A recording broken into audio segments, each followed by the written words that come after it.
All right, boys. Lock in. It's our core foundation, man. Grit. I'm fired up. I'm fired the f*** up, boys. It's pumping right now. It's got my juices pumping, boys.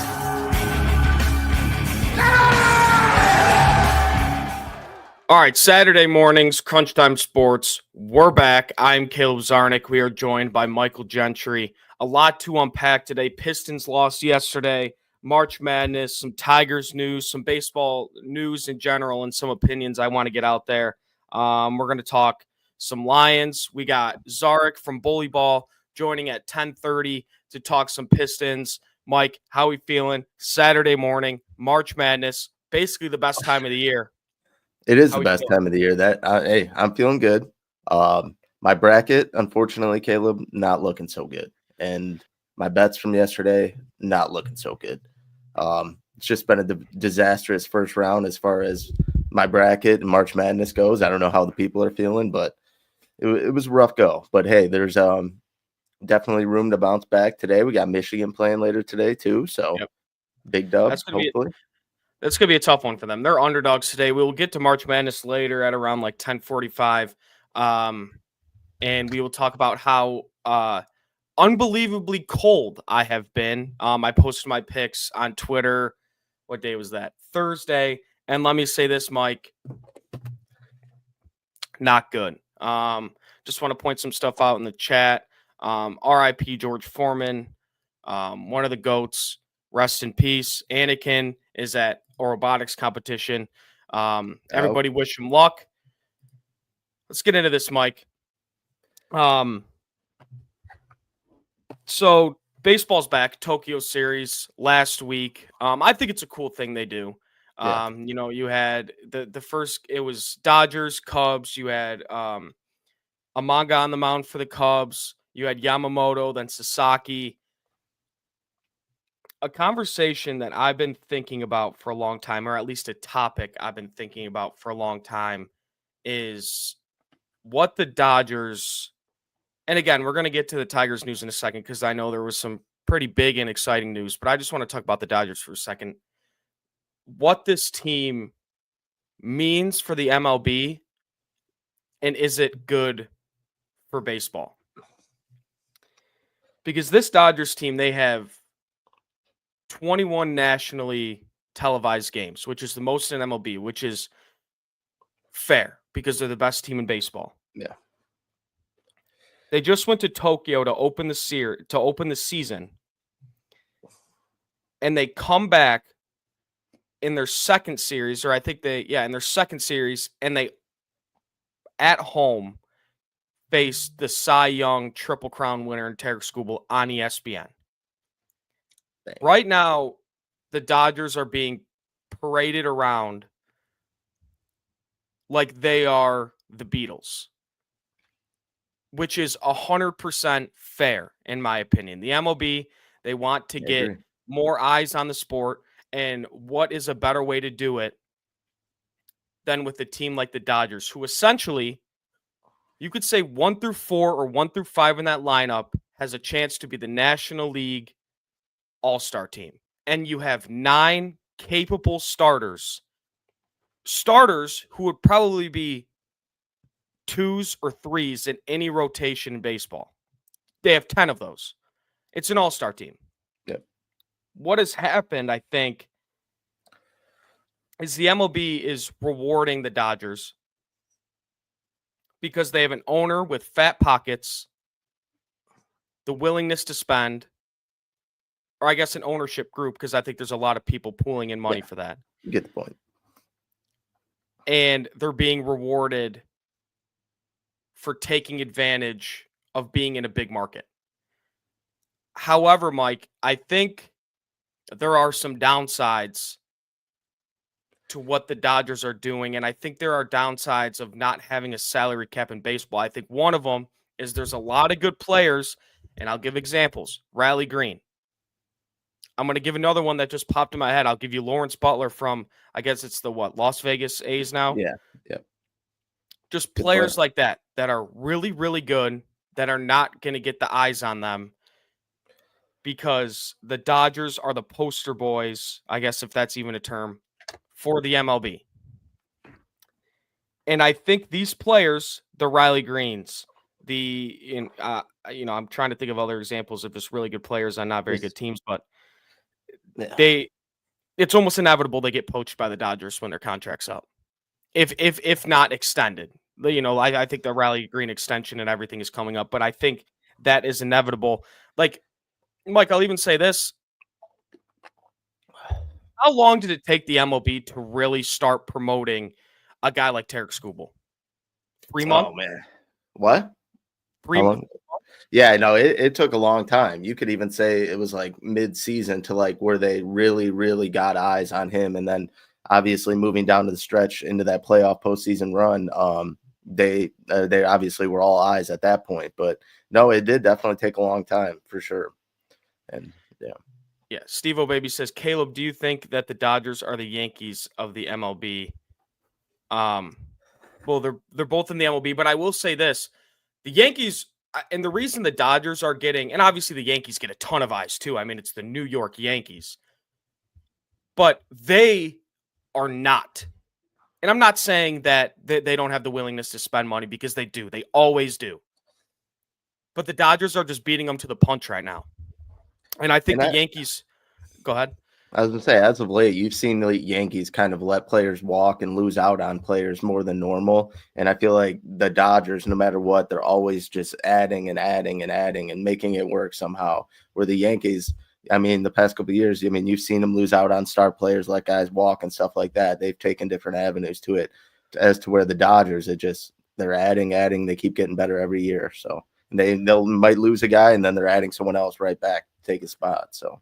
Yeah, and for the Yankees, like, you can't fault them for throwing whatever it was, $750 million at Soto.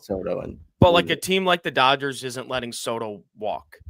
You know what I mean? Like, the Dodgers are they'd give him a bill, I think. And Steve Cohen of the Mets, I think that's kind of what they're trying to transition into. They've always been a team willing to spend. They're always up there in payroll. But the MLB is really going to start rewarding these owners for really starting to spend, and that's where small market teams are gonna fall down. Fall down. But I just think with the MLB, themselves, I think, are making it look a little top heavy. The league, like nobody But to be honest, like, you can hate on the Dodgers all you want, but what they're doing. Every team should thrive to do what the Dodgers is doing. So if you're hating on it, then why don't you just go out and spend the money and make your team elite too? So, I mean, they're the best team in the league. They obviously just won the World Series, and they're still recouping and spending money. And then there's teams out there that literally won't spend a dollar, like Oakland A's, and I mean the Tigers the past couple of years. The A's have spent a little bit though. I like what they're doing. They've spent. Well, I meant last year. Yeah, I know what you're saying. Or old ownership, but that's what I'm saying. There's teams out there. So if the Dodgers are doing all this and their team is obviously performing, then they deserve to be rewarded, because there's a lot of risk in the money that they're spending on those players and making their team good. If you want your team to be good, you're going to have to spend money in today's sports, no matter what the league is, as an ownership group. So you can't hate on the Dodgers for doing everything they can to provide a winning team to Los Angeles. Yeah, 100%. And they're taking advantage of the big market. And another one from Steve O'Baby. I can remember the Tigers having Prince Fielder and Gary Sheffield. Yes. Yeah, I mean, this just shows that the Tigers, I think now, newer fans are like, oh, the Tigers are a small market team because they're not bringing these guys in. They're not. They used to get dudes. They used to get guys, in free agency. They used to throw money around. Mike Ilitch, that is. He used to throw money around, and we had to sacrifice a little of our farm system, but it was we made it to a World Series. Obviously got swept against that, good Giants team, but they made it to a World Series after spending money. But Speaking of the Tigers, some news this morning, Mike, I don't know if you saw it. Kenta Maeda, or this might have been last night, but Kenta Maeda had a conversation with AJ Hinch. He will be moving to the bullpen. And then a couple hours after that, news came out that Kaiser Montero and Ryan Kreidler have been optioned to AAA. So you know what that means, Mike. It's Jackson Jobe fucking season. So the Tigers are going to open their year with Alex Cobb on IL. So it's looking like it's going to be Skubal, Flaherty, Olsen, Mize, Job. That is what everybody was asking for. Oh, man. And I'll say this. Love it. Dude, that is so exciting. That rotation is unbelievably exciting. You have the Cy Young winner. You have Jack Flaherty, who had a bounce back season last year. You have Olsen, who kind of, rise to the occasion and threw really good innings for the Tigers last year. Mize, former number 1 overall pick, and Jackson Jobe, number 1 pitching prospect in baseball. I think that's the hypest part about it. Obviously, Flaherty and Skubal, these guys are phenomenal. Skubal's best pitcher in the MLB, but having those young guys kind of on the back end and your young promising prospects and Job and Maya's finally getting hopefully his full shot at it. That's just exciting, man. It's going to be unreal, especially what Chris Fetter's going to do with this pitching staff and the bullpen this year. It's going to be crazy. Yeah, and I think, when you talk about a guy like Carter Montero, I don't think that's the last we see of a guy like Carter Montero. And I'm not gonna sit here and tell you, even though it's true to an extent, but I mean, you never want to expect it, that injuries are inevitable, and that these guys that are in AAA are gonna have to come up and throw innings for the Tigers, and Carter Montero is going to be one of those guys. And who knows? Like, you might see starts out of Kenta Maeda. He's bad, but you're gonna see might see some starts out of him. He had the backwards hat though. So okay, might be different. Let me say this about backwards hat Kenta Maeda. If he is able to go out there on the mound and wear his hat backwards, he's a totally different guy, and he has a totally different swagger to him, and he might win the Cy Young. So watch out for backwards hat Carter Montero. But again, thank you everybody for tuning in. We're talking Tigers right now. We're getting the Lions in a little bit. We got Zark joining at 10:30 for the Pistons, and we're going to talk a little March Madness at the end. But yeah, Skubal, Flaherty, Olsen, Mize, Job. That's a really, really good rotation. I'm really excited. And again, it's like Montero, he threw a 9-inning shutout last year, a complete game shutout. Like, this guy is a good pitcher, and I think a lot of teams would love a guy like Carter Montero. But like I said, even though he is option right now, and it's looking like Job and Mize at the back end of this rotation, it is not the last the Tigers will see of Montero this year, even when Alex Cobb comes back. And that puts them in an interesting situation, I think, Mike. It's like, when Cobb comes back, are you going to rock a 6-man rotation? Like, are you going to wait every 6 days to have Tarek Skubal start? Like, that's why that Cobb contract, it's like, it was a bad contract, and now it's looking like it just doesn't even fit. Like, I don't know. Yeah, but, it doesn't. If this pitching staff kind of plans out the way it's going to be, like, they're going to be good, borderline, maybe elite. Who knows? Are you going to be like more disappointing if these guys come out and perform like the way you're expecting to, and then like the bats are a little faulty and we didn't add that side of it? Because I mean, you look at the pitching staff in this bullpen, it looks pretty damn good. And like, obviously we didn't Gleyber Torres, but I mean, we didn't really get that another elite hitter, and we obviously didn't shore up the infield. Like, if this pitching staff comes out on fire and they're dominating off rip, and then like you see it like kind of flashes of last year where this team can't hit the ball, like, how disappointed are you going to be? Like, is that going to take a toll on you like immediately? Just like even a little bit of struggle as far as the hitting goes, and then you see elite pitching. I mean, Mike, you know me. Do you absolutely fucking yes, it's going to take a toll on me. Because I just talked about this on Twitter. It's like, after you lose Bregman, or I guess not lose Bregman, after you miss out on Alex Bregman, and I hate talking about it, dude. It's like beating a dead horse. It's like, this happened so long ago, get over it. But you didn't have a backup plan. And right now, your you just optioned your third baseman to AAA. And your other third baseman, Matt Vierling, is hurt. And you're experimenting Javi Baez at third base. So, yes, I would be a little upset because you didn't have a backup plan for Javi Baez. For Alex Bregman.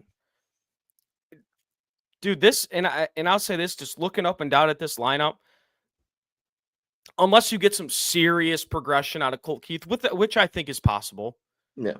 And you get some serious progression out of Riley. There's just so many what ifs. There's just too many what ifs. You don't have, outside of Riley Green,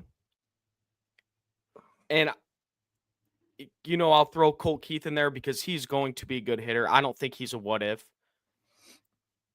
You don't have a sure thing in this lineup. And you bring up Kerry Carpenter, he's not going to play every day. AJ Hinch is not going to go away from the lefty-righty thing, which why would he? They made it to the playoffs last year because of it. They just don't have a sure thing in the middle of this order. And that's what makes it, a little frustrating for me, at least. And I think a lot of other people. But I mean, and I wouldn't even call Glaber a sure thing either. But again, that's just me. Neil in the chat, Terrion Arnold. Happy birthday, Terrion Arnold. 22nd birthday. Mike, how about we do this? We have our four-leg futures parlay for the MLB. Let's go to Tigers right now, and then we'll go to that at the end when we talk about March Madness. Because it is Terrion Arnold's birthday today, so we're going to talk a little bit of Lions. We got like 10 minutes. Let's do it. Yeah, again after the Lions, Zark's going to join to talk some Pistons. Mike, this is something that's been weighing on my mind a little bit. The NFC North. It's probably the best pound-for-pound division in football. You have 4 teams that have a real shot to make the playoffs. And I'm not going to sit here and tell you that I am 100% fully confident that this team is going to win that division. Do I think they should be the favorite? Absolutely. They're the best team in the division, but with that schedule, and these teams have gotten better. You look at a team like Chicago, whether we like to say it or not, Ben Johnson is a great head coach. They brought in a lot of guys in that defensive line. They shored up that offensive line, and Ben Johnson can turn Caleb Williams into that guy. He can turn him into that guy. And if he turns him into, one of those elite tier 1 quarterbacks, the Bears are going to be a good team. And you look at the Vikings. It took us until week 18 to beat out the Vikings in the NFC North. Week 18. That's not something to just throw away. And Kevin O'Connell turned Sam Darnold, who everybody thought was just going to be kind of the bridge guy. Yep. He turned him into a $35 million quarterback. And now Kevin O'Connell gets his guy in J.J. McCarthy. Gets his guy that he drafted in the first round. Gets his guy. And what do you think he's going to turn him into? He's going to turn him into a good quarterback. And Mike, the Packers are always going to be in it. I just think the room for error, especially with the strength of their schedule, their schedules, and the rest of their division, and I'll say that this has nothing to do with the Lions' offseason moves. I'm just saying this in general because, dude, this division is just so good. There's really no room for error for this Lions team. You might have to go and win 14 games again. I know they won 15 last year, but you might have to win up to 14 again next year to win this division. Mike, do you think the Lions should be the heavy favorite to win this division? I wouldn't say heavy favorite, but they should definitely be the favorite. They're still better than every team in this division. And obviously the Bears and Vikings, like you said, they made really good moves on paper, but you still need to see some of those moves pan out. Obviously, some of those guys that the Bears signed on their offensive line, they're supposed to be big pieces, are kind of injury-prone guys or guys that have had injuries recently and haven't been able to bounce back. And then same thing with the Vikings. They made some additions too. But you gotta see how these guys panned out. Just because you're handing out money doesn't always mean the contracts are going to work out. I am confident in Ben Johnson. I think he is going to do a good job with the Bears. I just don't know how quickly that will come to fruition. And yeah, I mean, I think the Bears and the Vikings are both going to be better than the Packers. I think the Packers are kind of weirdly like one of the teams that I least worry about in the division. But no, I think the Lions are still the clear favorite. Obviously, the biggest worry to me is that hard schedule that you have and then the defense staying healthy throughout the whole year. And obviously, you didn't make any big additions to that defensive line. So you really need those guys, the Aleem McNeils, the Aiden Hutchinson. You need DJ Reader. You need these guys to stay healthy and make an impact every game. And then even, you're throwing guys, the Marcus Davenports. Like, you need these guys to make impacts every game. We can't go back to what it was 2 years ago when Aiden Hutchinson is the only one causing pressure and causing havoc on the defensive line. You're going to be in a sticky situation.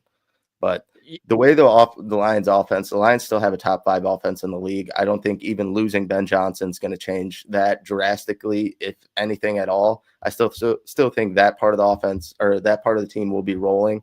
I think they're just going to have to put the pieces together defensively a few times and stay healthy on that end. And I think they'll still have no problem with the NFC North. Yeah, and I mean, you talk about Ben Johnson, and I think there will be some hiccups for the Bears in the beginning. Rookie head coach, young quarterback, but when shit clicks, they're going to be a good offense. And I talked about it. We did the mock yesterday, for the draft. Go check that out. The Bears, I think, are going to be active on day 1 of the draft, so they can get Gentry at 10. So there's their running back. And then they could trade back up in the first round and go get a guy like Gray Zabel in the back end of the first round, or whoever's there. If it's Josh Simmons, if they go up and they get someone, because I don't think Membu or anybody will be there. But and the Lions will also just like the Bears. The Lions will also have their hiccups as well on both sides of the ball. Yeah. With 2 new coordinators. I mean, Johnny Morton, he's been in the system. He helped build the system. But this is his first year as the coordinator. In the beginning of the year, it's not going to be, 35, 40 points a game. I'm not expecting that. But to be honest, I think I said this. Sorry, I didn't mean to cut you off. But to be honest, a lot of those hiccups should be eliminated by the guy that you're paying a shit ton of money in your quarterback, and Jared Goff. You've been familiar with this offense. You've been familiar with these guys and how it's been ran. You're supposed to be the guy. You're the captain of this team, captain of this offense. You're supposed to be the guy that eliminates those hiccups. So I expect a lot less on the offensive side, and that's from day 1 from training camp. A guy like Jared Goff is supposed to set that straight. I can expect definitely some hiccups on the defensive end, some guys getting back from injury. You got a Lean coming back, Hutch getting back.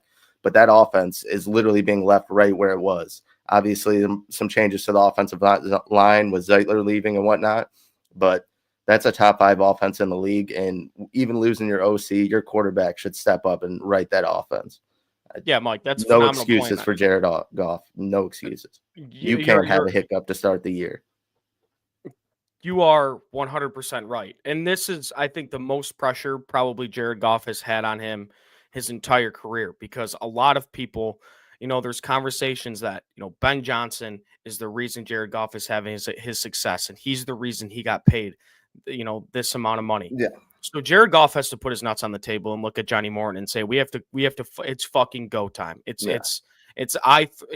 I have to be perfect in this offense because he knows it. Everybody knows it. Anybody with eyeballs knows it. He can't move.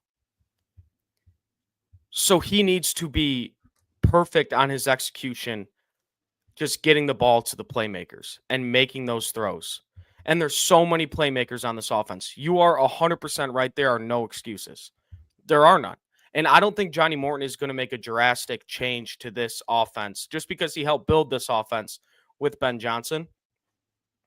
And I think they're going to lean on the run game a lot still. With Gibbs. Rightfully so. Monty. Rightfully so. They should. Yeah. You should, but that's a great point. You have to. I don't want to say put up or shut up for Goff because he was unbelievably good last year. So there's no if he plays bad this year, are we going to move on from Goff? There's none of those conversations at all. I mean, we have him for 4 years and we're paying for $50 million.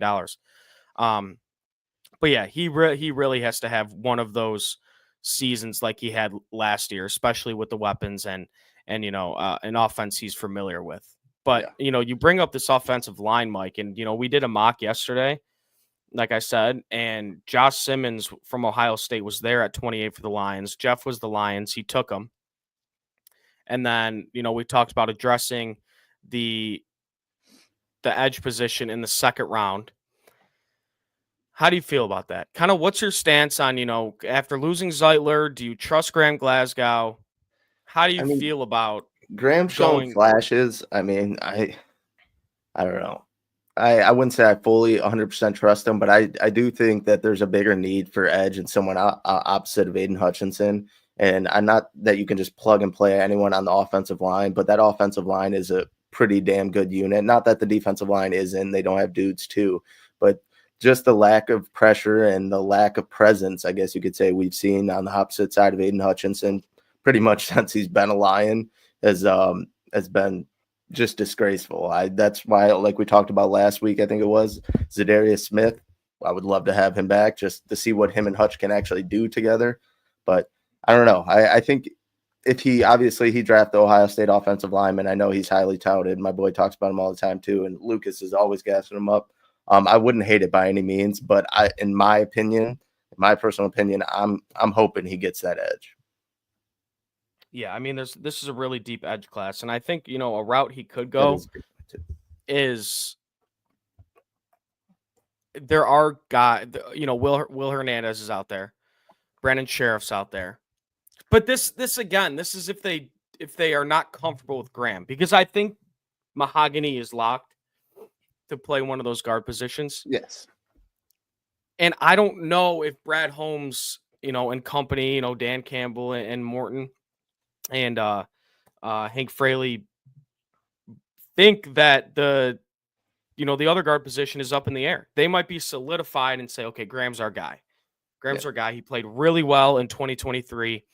And we're, expecting a bounce back season. They brought him back for a reason. But I mean, I can't remember if we talked about it last week, but I mean, losing Zeiler, dude, that was just something I didn't expect. And I know he's a little bit older, but I feel like that happens to him every year, dude. Like teams don't resign him because he's old. Wasn't his contract, correct me if I'm wrong, wasn't his contract with Tennessee, wasn't a lot of guaranteed money or? I couldn't answer that for you. Yeah, I couldn't answer that for you, but I know either way, I was shocked too. I think he obviously was a big piece of that offensive line last year, staying healthy too, and he's a veteran, and he provides all the things that we would have needed for the Super Bowl run. So it does make you question a little why they wouldn't bring him back, but yeah, and I'll end it with this because I know there's a lot of conversations right now, and I know Jeff is a big part of it. It's like I can't just sit here and tell you that I don't trust the guy that turned this franchise around in Brad Holmes. I'm not going to sit here and tell you that. But there are holes on this team. And, the whole conversation we just had, Mike, was how good this NFC North is going to be. And did they make any moves to make them the sure favorite? I don't think they did. But again, there are conversations that could be had that they weren't able to do to make those moves. It's like you had a ton of guys in free agency you had to bring back. Brad Holmes is bringing back his own guys. A lot of edge depth. He just added corner depth with Rocky Sin and Avonte Maddox, who, by the way, Mike, if you get a chance, go watch Avonte Maddox's Detroit King highlights. I mean, that dude was just an absolute dog. I think I did. I seen something about it or something like an article. I don't remember who wrote it, so I'm sorry if you see this. But about him having the Lions and the Red Wings tattoos, and then obviously his time at Detroit King or whatever. So hey, that's cool. You get another homegrown guy. Obviously, beef up the secondary a little bit, have some depth there now. So it's going to be interesting to see how that works out. But hey, I like it. He played well for the Eagles last year, so. Yeah. Well, Mike, we're going to make a little transition here. Oh. We got a guest I've been wanting to get for a long time, the co-creator of Bully Ball and one of the best Detroit sports content creators out there. We got Czarnik. How we doing today, man? What up? What's up, guys? Yeah, I'm good. Early morning, I was up late editing, so I was just coming straight out of bed, if I'm completely honest. But no, I'm good. I'm really glad to join the show. I've been aware of you guys and been supporting since Jeff left Redacted. So I'm excited to be on. Yeah, Czarnik. I mean, I wish we can come with a little more positive vibes when it comes to the Pistons. That loss yesterday was tough. I didn't get to watch the totality of it, but I caught the fourth quarter, and I think one of the biggest conversations I've been seeing on Twitter is Asar Thompson and him not being on the floor at the end of the game. And that's kind of been a common thing, even THJ was out yesterday. He left after playing 8 minutes. And Asar Thompson still didn't end that game. And it's been a lot of Cade, Beasley, Schroeder, Tobias, and Dern.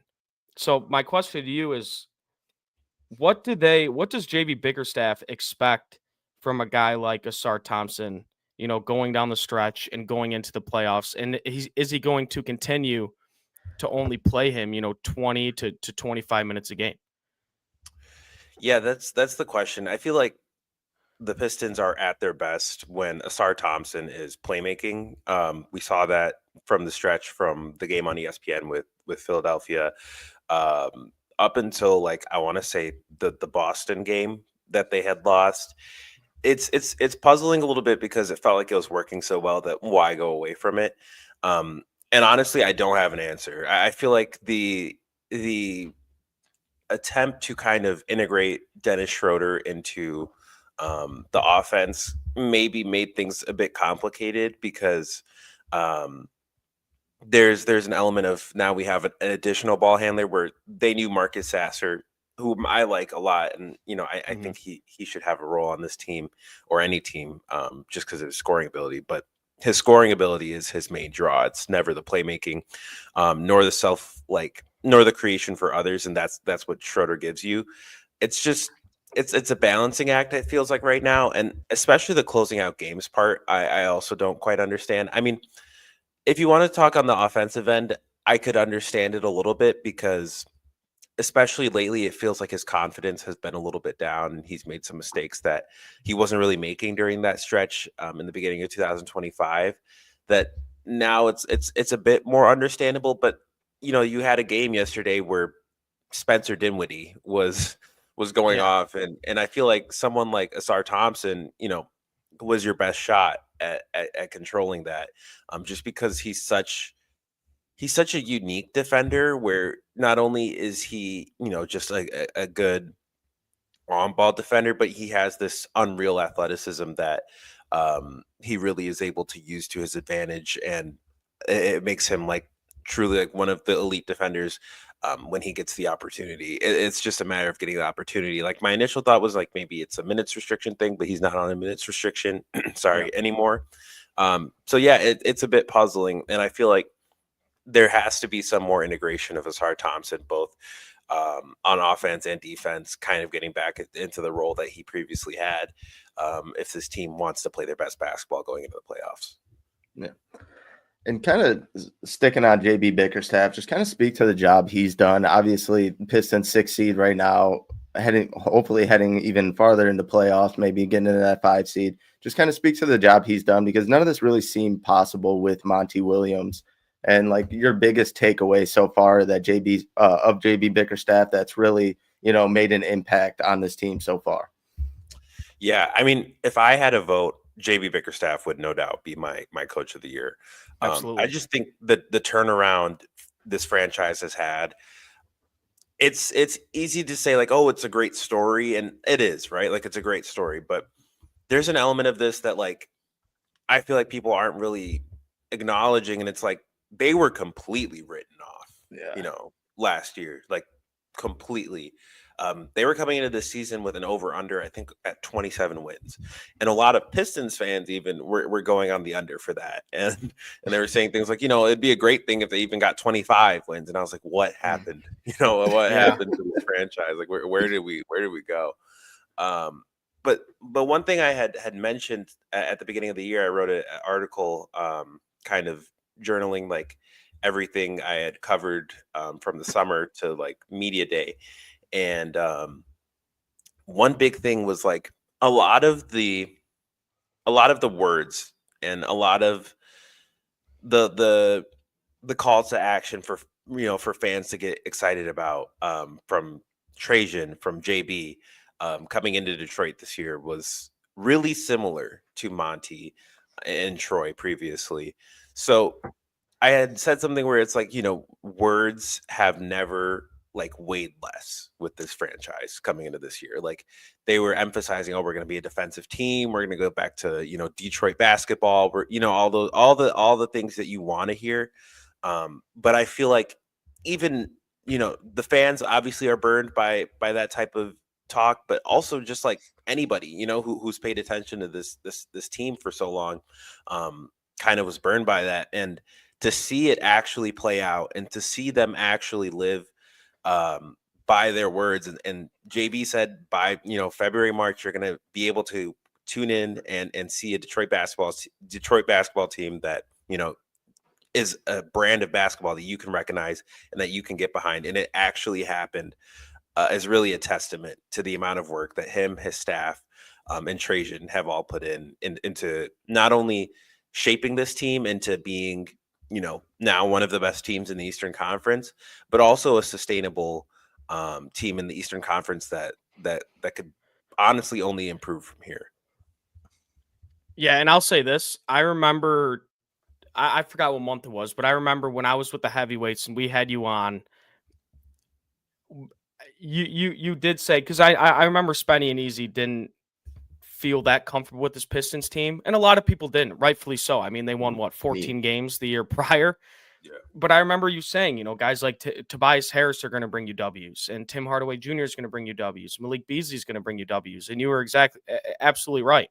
And I'll say this for Spenny and Easy, I'm going to start victory lapping pretty soon here because I was on that train too. But I mean, that just might be the homer in me. I will never go into a season with low expectations for this Pistons team, regardless of the roster. But one thing I want to ask you, and I've been trying to figure out a way to word this question is, one thing that JB Bickerstaff brings to this team is a lot of passion. With that passion, it brings, physicality and the willingness to play hard defense on the floor for these young players. And I think, and you saw JB Bickerstaff voice his frustration, obviously, the viral clip of him going after the officials and everything.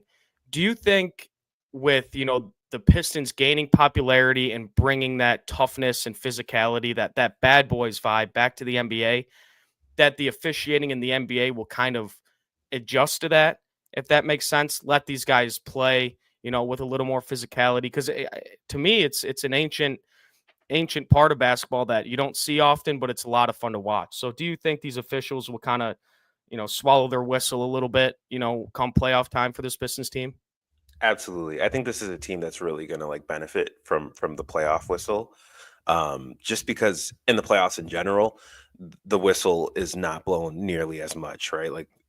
The foul baiting stuff doesn't really work that well in the playoffs, and the deeper in the playoffs you go, the more true that gets. And I think you'll see that as soon as the playoffs, but I think especially you'll start to see how this team is viewed and respected by officials by next year. It feels like this year is kind of like the rough part, they're playing their brand of basketball and it gets whistled to death, and K doesn't get any calls. Yeah.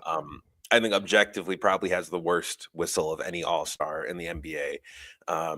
It's tough to watch sometimes where you'll see something and you're like, how is that a foul or how is that not a foul, right? And this is just me as someone covering the team, it's puzzling, right? It's so weird. But they haven't gotten that respect yet, and I think they will. Truthfully, I really do. I feel like this is a team that right now is in the process of earning it, but by next year, I think you'll start to see them be able to play their brand of basketball with a little less punishment from the officials. But as of right now, through the end of the regular season, it's probably going to continue to be rough, and you'll probably see Cade pick up a few more technical fouls where he kind of loses his temper on officials a little bit more. But I really do feel like this is a team that is going to earn their respect, and I think the playoffs is going to be really big for that. Yeah. And kind of staying on the playoffs, obviously, what is your biggest worry heading into the playoffs with this team? And then who is your preferred matchup that they play in the first round? We had Sean on last week. He was talking about the Pacers, kind of get that rivalry going. There was a few teams that he didn't want to see. So who do you want them to face, and who obviously do you not want them to face? And your biggest worry with the team heading into the playoffs? Honestly, the team I most want them not to face is a team that I feel like is probably the worst of the bunch, and it's the Milwaukee Bucks. Just because I don't think they are nearly as good as they used to be, nor even as good as they were like 2 years ago. But they're a team that I feel like if they get matched up against anybody else, they'll probably be either a first or second round exit. But if they play the Detroit Pistons, I just feel like it's a matchup from hell. Giannis in Little Caesars Arena in the playoffs is not a sight you want to see. Speaking as someone who was at the 2019 playoffs, not fun. And it's only gotten worse throughout the years. Like, it feels like beating the Bucks is like a legitimate, like, something to celebrate, like, huge victory. And it's been really tough. The Pistons have had a really hard time beating the Bucks, no matter how the Bucks have been doing since Giannis has really come into his own. And it's tough also because then I feel like whenever the Bucks play the Pistons, Brook Lopez turns back the clock like 5 to 10 years, dude. and he starts hitting stuff that, like, you're like, I didn't know he still did this. And then you just have like random. It just feels like kind of one of those things where, like, the joke of like magnet ball. Like, it really feels like the Bucks just randomly get like. All of a sudden, you got Taurean Prince going for like 18 points. You're like, where's this coming from? So I feel like that's the matchup that Pistons fans don't want to see, and especially just because that was the last one that they had in the playoffs, and even like in a big game scenario, they played Milwaukee in the in-season tournament this year and were made light work of. So Milwaukee's just a veteran playoff team, and I feel like they would use that to their advantage against Detroit. Now, another team that has had experience in the playoffs that I actually do think Detroit not only really wants, but I feel like is a team that I think they could beat in less than 6 games. And I would pick the New York Knicks for that. I just don't see this Knicks team as a threatening team in the Eastern Conference. I don't think this is a team that really is putting much fear into this young Detroit Pistons team, especially because they walked down the Knicks twice in Madison Square Garden, and it feels like Cade plays his best basketball in MSG. I feel like it's a perfect matchup for the Pistons. Jalen Brunson coming off of an ankle injury, if he's healthy by the playoffs, still not a good matchup for Cade Cunningham, just because the size differential there. Like, Brunson has never been able to guard Cade, and that would just continue to be a thing. And I mean, honestly, Cade didn't have an issue with McCall or OG in the playoffs either. And I feel like you could also kind of match those wing minutes with Asar and Ron Holland if that's something you want to do. But I really do feel like the Knicks are my pick for the Pistons. And I also just feel like the element of the Knicks that a lot of people, I mean, just nationally haven't really spoken about is, like, obviously they haven't won the games that they're supposed to, but I feel like this team isn't like as together as they used to be. And you could literally see that with the Karl Anthony Towns situation where they played the Warriors after. And I'm a big Draymond guy. But, yeah, if someone had said that about, a teammate that I'm close with, I'm not dapping him up after the game and taking pictures with him. You know what I mean? Like, it's one of those things that, like, maybe it isn't vocalized in the locker room, but it kind of shows that, like, these guys aren't as close as they appear to be. And that ultimately has an on the court aspect that shows for the Pistons, because the Pistons are the opposite of that. So yeah. I feel like that's the perfect matchup for Detroit. Yeah. And I mean, in the beginning of the year, I feel like the Knicks were kind of bundled in with the Cavs and the Celtics. Like, you do not want to see this team. But, when you look at the Pistons, Madison Square Garden is looking like Cade Cunningham's second home. And I feel like guys like Jalen Duren and Isaiah Stewart are gonna wear. And I don't want to discredit Karl Anthony Towns, because he's a great player, one of the best offensive bigs in the league. But I feel like those two guys, with their physicality and their athleticism, they can wear a guy like Cat down in a 7-game series. So I agree. I think that is a good matchup. And again, with the Brunson ankle injury too, which he probably won't be fully healthy by the playoffs. So I think that's the dream matchup. But I got one more for you. Dennis Schroeder picked him up at the trade deadline. Third team, this year, Brooklyn and Golden State. That has to be not only exhausting, but a little frustrating for a good veteran who just wants to find his home. How important has a guy like Dennis Schroeder been for the culture, not only in the locker room, but on the floor for the Pistons? Yeah, I mean, in their best moments, it felt like Schroeder comes in and he kind of controls the pace, and that's something that they really haven't had. Honestly, in general, like I know Ivy was that other ball handler, but it still felt like they needed that kind of controlling presence, and especially a veteran. Like I had been saying that since like I don't know, like August, September. Like it was a clear hole that this roster had that. I'm glad that they addressed at the deadline, but it was like one of those things that was like, is it really going to take that long? But they found the perfect one. I feel like Dennis Schroeder is exactly the point guard that fills that role, and he doesn't look to score as much as you know you would kind of think he did, especially in Brooklyn. Like he was primarily getting buckets, but Yeah, he he averaged knows like his role 19 on game this. there. Yeah. But he knows his role on this team pretty well, and it seems like he also really gets along well with the guys, which is again a huge thing. Because that shows on the court. Like his pick and roll game with Isaiah Stewart has gotten Isaiah Stewart far more looks than he had pretty much all season. And I think Isaiah, like obviously everybody knows what he does on the defensive end, but there's still a productive offensive player in there as well. That hasn't really gotten utilized as much this year. So that's good to see as well. I just feel like Dennis has been perfect for this team. It's just the biggest thing for me that I would like to see, especially going into the playoffs and ideally before, is kind of getting both him and Asar ball handling reps at the same time. Where it's not a one or the other type of situation. It's both. But outside of that, man, I feel like Dennis has been great. A calming presence on the bench and also a stabilizing one as well. Like teams aren't more likely to go on a run when he checks in. When it felt like previously, like Cade would check out, and you're like, oh God, like whatever happens next is in God's hands. So it's cool. It's cool for Dennis to have found a home here, and I really do feel like he likes it here as well. So I'm sure there's going to be some interest in figuring something out this summer.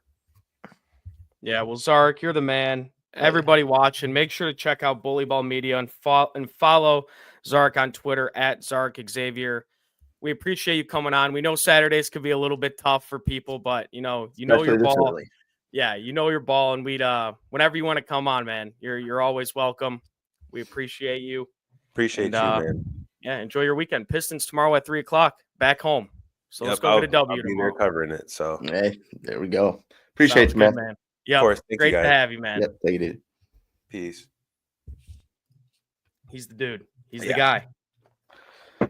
Yeah, I mean, and don't let March Madness. And I'll say this to the chat: don't let March Madness take away from what the Pistons are doing, because I mean they could get tossed away a little bit. Like yesterday, it dawned on me at about 7:30. Oh shit, the Pistons are playing. You know what I mean? And I haven't.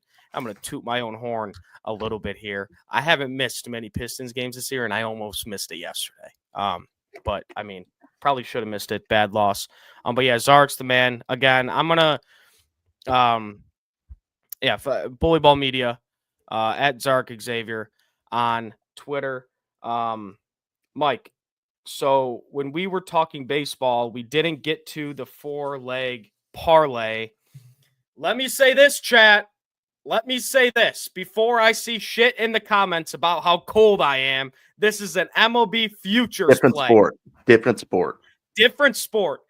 This is an MLB futures play. So who knows how hot I'll be in September when these cash. And we got 2 legs each for you.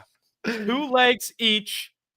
I got 1 division winner, and I got a player prop. Mike has 2 player props for you. And Mike, if you don't mind here, can I have the honor of the floor is yours, my friend. The floor is yours. The first pick. And you know what, Mike? Can you do me a favor real quick? Because my phone just died. I'm right there with you. Can you put these in a parlay and see what the odds are for us?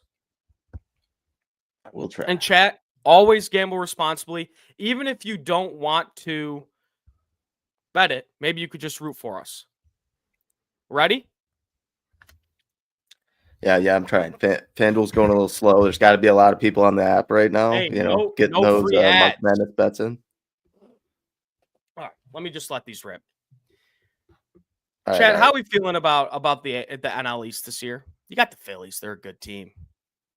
But there's a team last year that dealt with some injuries that will be back this year. Give me the Atlanta Braves at plus 125. Yeah, plus 125 to win the NL East. You're getting Acuna back probably, I'm no doctor, but let's say mid-April, end of April. You're getting a healthy Ozzie Albies. You're getting one of the best pitchers in baseball back in Spencer Strider. And you're going to sit here and tell me that Austin Riley's going to be dog shit again this year? He's not. He's a very good hitter in the MLB. Give me the Atlanta Braves plus 125 to win the NL East. And let me say this, I'm a Bryce Harper and I'm a Phillies guy. I think that's a good team. It's going to be a dogfight all the way to the end. They're not going to run away with the division, but they will win it. My second pick. You like stolen bases, Mike? It's an exciting part of the game. It is. I'm curious in who you're going to pick right here. To be honest, there's a few guys across the MLB that have some good props out there. So this might be a sharp play by Caleb. What? I'm gonna pick a guy. I'm gonna say this. I'm not gonna root for this guy to get stolen bases because a lot of them might come against the Detroit Tigers. But I'll say this: Bobby Witt is one of the best players in baseball, and I think he has a chance to go 40-40 this year. Give me Bobby Witt over 32.5 stolen bases this year. I think the Royals and Witt himself are going to do everything they can to cement himself as one of the best players in baseball. And when you hit 35 homers and you steal 40 to 50 bags and you play an elite shortstop, you're going to put yourself in those conversations to be a top 3 player in baseball if he already isn't. So give me Bobby Witt over 32.5 stolen bases and give me the Braves to win the NL East at plus 125. Those are 2 legs of the parlay. Mike, what do you got? Hey, to be honest, I love both of those. You know how high I am on the Braves this year. I think they're going to make, once they get healthy, I think they're going to be a dangerous team. You don't want to see that team come October. But I'm staying for one of my props, Caleb. I'm staying here in Detroit. I'm taking the ace on the mound. Tarek Skubal over 197.5 strikeouts. He ended last year with 220. I don't think he's regressing by 23 strikeouts this year. I think he'll be still in that 200 range. So that just, and that's even money, and obviously hit that last year. I don't think Tarek Skubal's regressing. I think that is a evenly fair line, and I think it's hit no matter what. And then I kind of talked about this guy, I think it was last week or 2 weeks ago. My guy, Corey Seager, his home run line is at 28.5. He's hit that the last 3 years, hasn't played the full season in any of those years, and still hit it, with ease every time. Obviously, still playing with Texas Rangers. Favorable right field for him in that ballpark. Corey Seager's hitting 30 homers again. And he's already hit 3 in spring training thus far, as 11 RBIs. The dude's one of the best left-handed hitters in the entire league. That power has gone nowhere. It's actually just seems like it's getting better year by year. And if he stays healthy, 28.5 is hit. So, no, Seager was a guy, and I think I just did a fantasy draft. Seager was a guy that fell so drastically in the draft. Or Klotz said it yesterday, ran naked to the podium drafting. I mean, this guy, he's just a hitter. And the Rangers, like the Braves, and the Braves were better than the Rangers, obviously, last year. Yes. But the Rangers are going to turn it around too. I mean, you have Seager, you have Simeon, you got that outfield in Langford, Evan Carter. Right. I think Adolis Garcia could have a big year. Let's see what happens with Jacob deGrom. He's right now, I think he's like slotted at like the 3 spot in the rotation. He could be really fucking good. That's a dark horse Cy Young. Speaking of Cy Young, Vincent E. Skubal back-to-back Cy Youngs. Mike, did you see yesterday Skubal 6 innings, 9 Ks, 1 earned? He is fucking back, and I don't think there's anybody, maybe outside of Crochet, that's going to touch him for the Cy Young Award. I don't want to jinx it, knock on wood, because, again, I am ice cold. But Skubal, it's looking like he's going to be the guy. I got to check the odds on that. But go on. We got 2 minutes left, and I'm gonna be fully transparent and fully honest with you guys in the chat, and I really, really would like your guys' opinion on this, and you as well, Mike. Okay. Day 1, March Madness got smoked. Okay, I think my biggest loss of that day was I took Clemson -7.5, which I will. Oh my god! To my grave, Mike, I will say that was the correct pick. that was Clemson minus 7.5 was the correct pick. Yeah. I know it lost. If you guys, wager, if you guys gamble, when you yourself know that you made the right pick, even though it lost. It lost badly. But again, you saw like at the end of the game, Clemson figured out they were the better team, but it was just too late. Day 2 of March Madness, I started 5-2, ended the day 5-6. So things aren't going well. Well, didn't the favorites cover the last like 4 games down the night? Yes. And okay, and I'll say this. I'm going to say it. I have a rule that I don't bet against home teams. Michigan, Michigan State, Lions, Tigers, Red Wings, Pistons. I bet against Michigan State last night. Oh, I took no. Bryant with the points. With the points. I took. You know what? I sprinkled the money line.